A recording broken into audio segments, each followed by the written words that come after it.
We are walking our dog Luna, but I figured I'd do a quick video on if I were to start my running journey over, things I would keep the same and things I would do differently. So we'll start with things I would do the same. I'm very type A, and everything that I do is it's either 0 or 100. There's no like gray area. I don't half-ass anything. So I got like fully committed to the bit. So everything I was looking at, you know, there were terms that I had no clue what the heck they meant. So lactate threshold, tempo runs, speed intervals versus speed repetitions. Like, I just did a bunch of research and educated myself on what the heck I was looking at. Second thing is I started looking at a bunch of like the Hal Higdon and like a bunch of really well-known and what's the word I'm looking for here? Wanna what? Like training plans. Like tried and true and proven and scientifically like good training plans.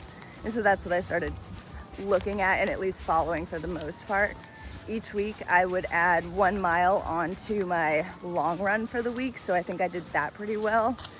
I like steadily, but not too drastically, increased my mileage. And I think that was smart. I would do that again. Once I got up to my own like first solo half marathon, that's when I started to like really want to incorporate speed work and work on improving my time. My first solo half marathon, my goal was to just do it here around Wilmington in under 2 hours, and I did that. So then I was like, all right, now I'm craving more.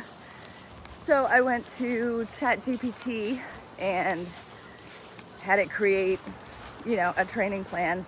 That's when it got a little bit weird. That's when it got a little bit wonky. It was feeding me like this whole strategy on, you know, just running on heart rate. And it was really strict on that for some reason. And this was in the winter, so it's not like I had to heat acclimatize or anything. And it just kind of derailed me a little bit. So that leads into something that I would definitely do differently. And I know it's an investment, but get a coach. You know, AI is great for a lot of things. I use it all the time in multiple facets of my life, but you know, it's not good for everything. And you can't beat a real human coach who, and a husky. There's no comparison. There's absolutely no comparison. So I would have done that sooner. My coach, Megan, she knows me. She knows my paces, not just based off of something that I'm feeding into a computer, but also I can reach out and talk to her and just like discuss the emotional and human aspect of training and difficulties in training. Other things I did correctly that I would still do again. Patience. My husband's chiming in here. He said patience. I think I was patient. I knew that I was learning a new skill, and with that comes a lot of trial and error and failures, and yeah, I'd beat myself up about it, but that's just because I cared a lot about it and I wanted to be better. So patience is key, as it is with anything that you are learning or new to. I went through the same thing when I first started lifting and strength training, so I think I kind of got that from there. Things I would do differently, like I said, get a coach straight out the gate if you can. I know that's not feasible for everyone, but that is something that I would change. Second thing, I would look more seriously into a shoe rotation like earlier on.